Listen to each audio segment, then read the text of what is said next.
இவ்வளவு நாள் திமுகவுக்கு மிகப்பெரிய அளவுல முட்டு கொடுத்த நக்கீரன் அந்த பத்திரிகை இருக்குல்ல, அந்த பத்திரிகையினுடைய மிக முக்கியமான நபர். அவர் என்ன சொல்லியிருக்காரு அப்படிங்கறத பாத்துக்கோங்க.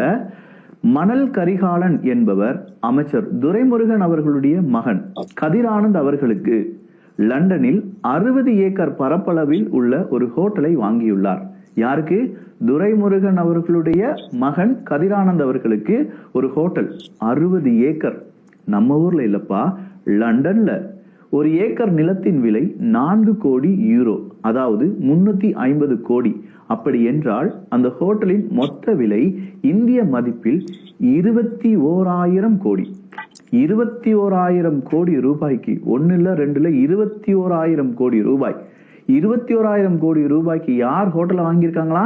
கதிரானந்த் அவர்களுக்கு மணல் கரிகாலன் அப்படிங்கிறவர் ஒரு ஹோட்டலை வாங்கி கொடுத்திருக்காருங்கிறத நக்கீரன் பத்திரிகையில் இருக்கக்கூடிய ஒரு நபர் வெளியில சொல்லியிருக்காரு.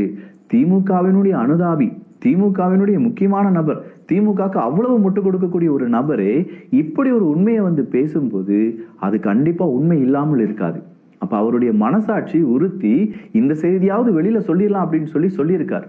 அப்ப இதற்கு திமுகவை நேசிக்கக்கூடிய, திமுகவை சுவாசமா நினைக்கக்கூடிய, என்ன ஆனாலும் சரிப்பா எனக்கு அதிமுக வேணாம், திமுக தான் வேணும் அப்படின்னு நினைக்கக்கூடிய, திமுக இல்லைன்னா பிஜேபி உள்ள வந்துடும் அப்படின்னு நினைக்கக்கூடிய நீங்க எல்லாம் என்ன பதில் சொல்ல போறீங்க? ஒருத்தர் அவருடைய மகன், ஒரே ஒரு அமைச்சர், அவருடைய மகன் துரைமுருகன் அவர்களுடைய மகன் கதிரானந்த் 21,000 கோடி ரூபாய்க்கு ஒரு ப்ராப்பர்ட்டியை வாங்கியிருக்காரு அப்படின்னா இதை பத்தி 4 பேர்ட்ட நீங்க கேளுங்களேன்.